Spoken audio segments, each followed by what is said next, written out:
Hello, Bill Molyneux here. Fastplay Wargames, Bill Molyneux Games, and we're going to do a quick unboxing of the Battle of Brandywine game. This is the Kickstarter version. It contains 3 bonus games for the Kickstarter version. So, let's get right to it. And here we have our front cover, the Battle of Brandywine. Now, a little history on this. Peter Schultz and I worked on the Battle of Brandywine years and years ago. It was a Ziploc game. And the Brandywine Battlefield Park, we re-upgraded this into the super duper Kickstarter game.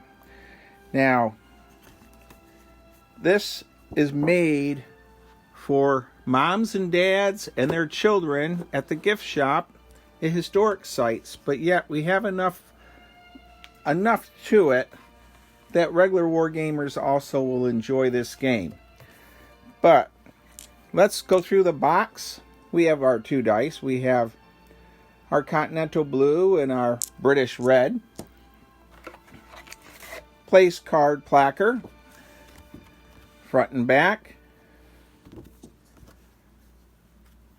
Now, what's one of the worst things for a new person to do in wargaming that has to get is to set up a war game.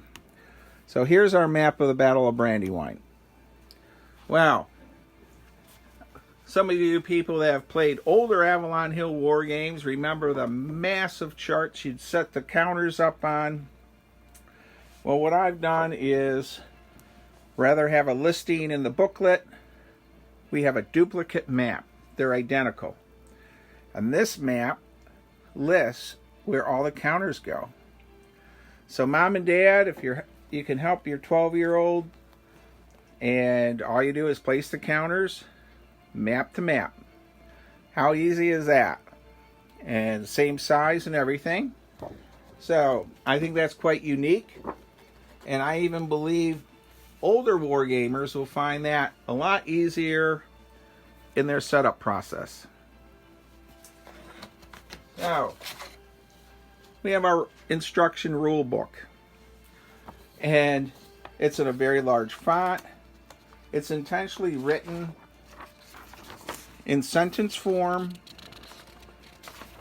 Very easy to go through.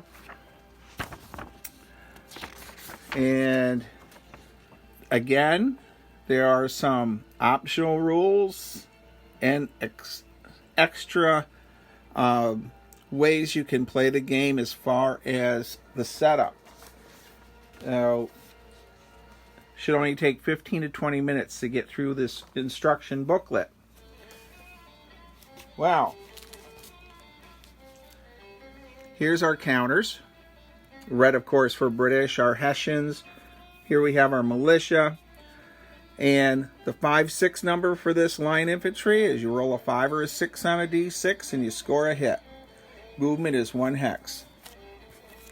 Reduced value side when they do take damage. Now how about the terrain? Well, that's easy enough. We have a very simple terrain chart. You have your movement issues, combat, and retreat. A little key for the infantry, cavalry, artillery. Again, I'm really aiming for new wargamers and our turn track. What is nice about this game is you can set this up and play it in an hour. So that's the really nifty thing about it. Now, this is the Kickstarter version. So those of you that took a gamble on me and Fastplay Wargames and Superior Print on Demand that we would come through, which we have, you get the bonus game of Paoli. And of course, Paoli comes with its own little special scenario rule sheet. Now, Paoli, of course, uses all 3 bonus games use the same counters, and we included these little mini cards that you use to show where the unit's set up. So B's are for the British, C's are for the Continentals. So that's the Paoli game. Then we have a little Germantown, and once again, just like with Paoli, we have the little mini setup card, which this is something Jeff came up with, and I think it's just fantastic. Next is, and of course Germantown comes with its own card also for the specialty rules. Now the next scenario is a really neat scenario. It's a What If Valley Forge, and I think in around 1974 a little game company produced a little pocket game with little plastic caps that were to represent the units. So this is based on that in a little bit, and then I tweaked it quite a bit for my own game use. So the Americans are in Valley Forge, and the British decide to do a winter attack. And once again, we have our little setup card, which is quite neat.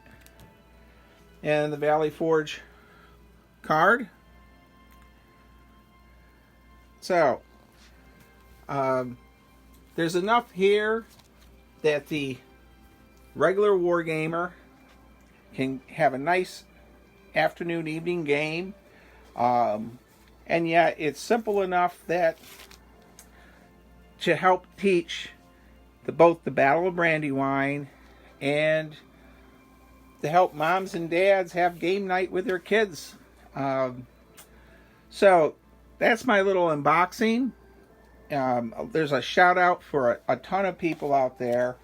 I don't really know, I just want to say thank you to everyone that has supported me and my vision of games in the historic setting, to go to historic sites in their game shops or gift shops for their games. And the list is endless. I will like to mention Rich Strum of Fort Ticonderoga. Really like to mention that some 15, 18 years ago, Rich actually took a chance on me on a little Ziploc game, and Fort Ty has supported my games there ever since, and many other historic sites also now have followed suit. So thank you. Be safe, be kind, be courteous. I hope this gives you an idea what the Battle of Brandywine game is like.